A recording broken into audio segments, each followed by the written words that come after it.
can you start your meal with cheesesteak dumplings? Move on to a bacon cheeseburger topped with kimchi, and finish with chocolate-smothered French toast for dessert. At a brand new restaurant named Koi, Asian flavors meet American favorites, and the results will make your mouth water. We like taking the best of things from all different cultures and then just kind of see what we can come up with that makes you just love eating it. Located just steps from Boston's Faneuil Hall, Koi is a sleek and modern family affair. Katarina Chang runs the place, with help from her father Danny and her brother Dan, an art student whose work decorates the walls. Well, my mom actually is the one who came up to me with the idea, why don't you do some paintings, some murals? And I said, all right, sure. Might as well put that college education to good use. And just as the family's art covers the walls, their culinary heritage is all over the menu, which is filled with Korean dishes adapted from old family recipes. The strongest ties that I have with my family and my culture is food. Those are the things I remember. Those are the first Korean words I learned. I really think that that is what ties us all together.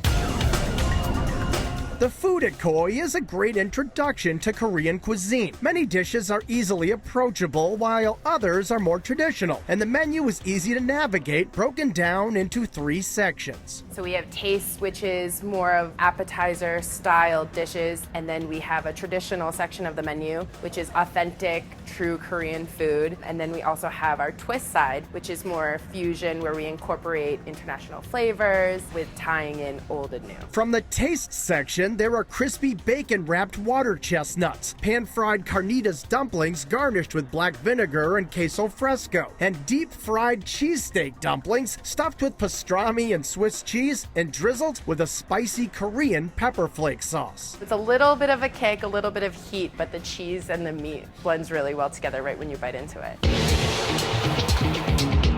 For a taste of the traditional, one of the most popular dishes in Korea and at Koi is the hot stone bibimbap, a giant sizzling bowl of rice, vegetables, and beef. The bowl keeps it cooking while it comes out, so the nice sizzling sound.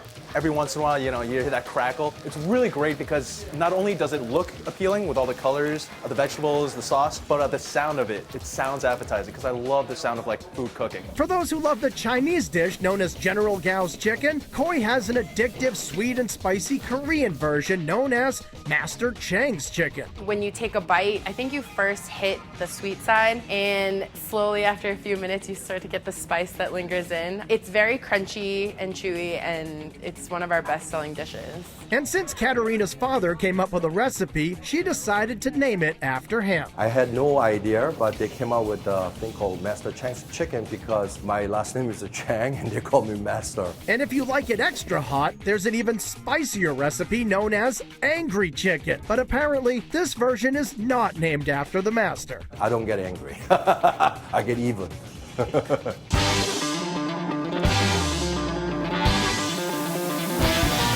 Most of the culinary mashups are found in the twist section of Koi's menu. And what gives many of these dishes their Korean flavor is the addition of kimchi. Kimchi is the most famous dish out of Korea. It's pickled cabbage, and we use it every day in everything. It's mixed into a lobster roll, tossed onto a bacon cheeseburger, and stir-fried with chorizo, white rice, scallions, and soy, then topped with a fried egg for a Korean twist on fried rice. But you have to break into the yolk because it's sunny side up, and then you have to mix everything together because that's how Koreans eat their food, and then you eat it that way. There are only a few desserts on the menu, but they're worth saving room for, like the bruleed bananas served with an oversized scoop of coconut ice cream, and the buttermilk battered French toast that's smothered in dark chocolate ganache and topped with crisped rice, coffee boiled peanuts, sesame seeds, and strawberries. You have the richness from the chocolate, the textural crunchiness from the crispy rice, and then it also adds salty with the sesame, and then it's sweet because that's a sweet dessert. And everything about Koi is pretty sweet because the food is fantastic, the prices are reasonable, the atmosphere is fun, and Katarina and her family are passionate about making every experience great. There's nothing better than a good meal and good drinks and having fun with your friends, and I love being the person to give that to someone else.